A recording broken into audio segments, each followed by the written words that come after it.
उदगीर आणि अहमदपूरकडून लातूरकडे येणारा जो महामार्ग आहे, या महामार्गावर भातखेड जवळ स्कूल व्हॅनला एसटी बसने जोराची धडक दिल्यामुळे 3 विद्यार्थी जे आहेत त्या स्कूल व्हॅनमध्ये असलेले ते गंभीररित्या जखमी झालेले आहेत आणि या विद्यार्थ्यांना तातडीनं लातूरच्या शासकीय वैद्यकीय महाविद्यालयाच्या रुग्णालयामध्ये उपचारासाठी भरती करण्यात आलेलं आहे। या विद्यार्थ्यांवर आता सध्या उपचार सुरू आहेत। मात्र पालक आणि स्कूल व्हॅन संघटनेचे जे अध्यक्ष आहेत किंवा पदाधिकारी आहेत त्यांनी आरोप केलेला आहे की ही स्कूल व्हॅन जी आहे ती परवानाधारक नव्हती आणि अवैधरित्या प्रवासी वाहतूक करण्यात येत होती आणि त्यामुळे हा अपघात झालेला आहे। हलगर्जीपणाने ही व्हॅन चालवली गेल्यामुळे हा अपघात घडल्याचा आरोप जो आहे तो करण्यात येतो आहे। आपण जर लक्षात घेतलं तर लातूरमध्ये अशा प्रकारचे अनेक व्हॅन जे आहेत ते विनापरवाना किंवा तशा पद्धतीने परिवहन विभागाची परवानगी न घेता चालवण्यात येत आहेत। याचं एक उदाहरण या घटनेनं समोर आलेलं आहे।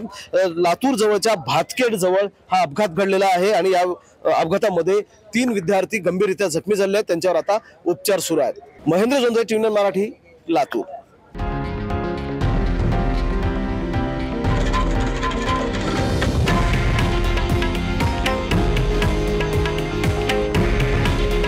हे आहे देशातील नंबर 1 न्यूज नेटवर्क आणि आपण पाहत आहात TV9 मराठी।